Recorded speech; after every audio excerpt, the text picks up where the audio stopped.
Let's start with a name you might know, but a story you probably don't, Deborah. In the book of Judges, Deborah isn't just a side character, she's the main event. She was a prophetess, a judge, and a military leader who led Israel to victory.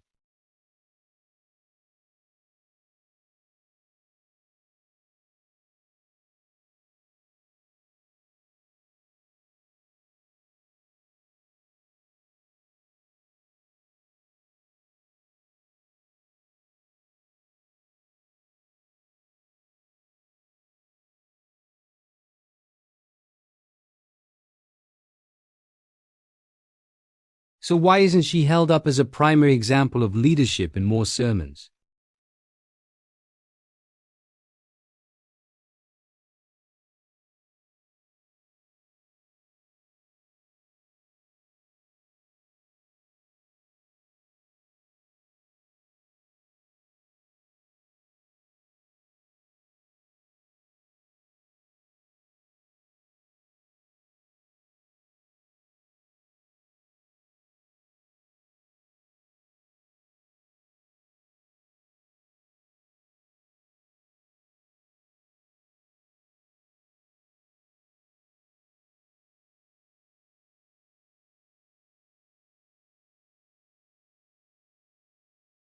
Imagine the encouragement her story could offer to women who feel called to theology and spiritual leadership today.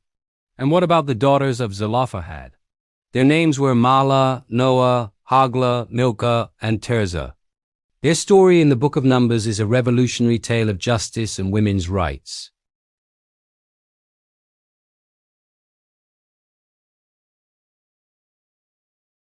But these 5 sisters didn't just accept their fate.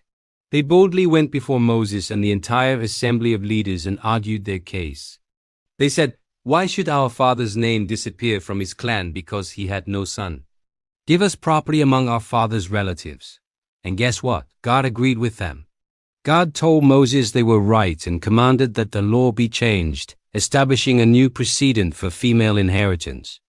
These women were activists. They challenged the status quo, spoke truth to power, and literally changed the law through their faith and courage. Their story is a blueprint for advocacy and justice, yet it's often relegated to a footnote.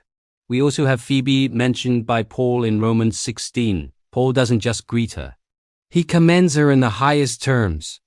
He calls her a deacon of the church in century and a benefactor or patron to many, including himself. The Greek word used for deacon, diakonos, is the same word used for male deacons. And the word for benefactor, prostatis, implies a position of leadership, influence, and financial authority. Phoebe was likely the one who carried Paul's letter to the Romans, a foundational text of Christian theology.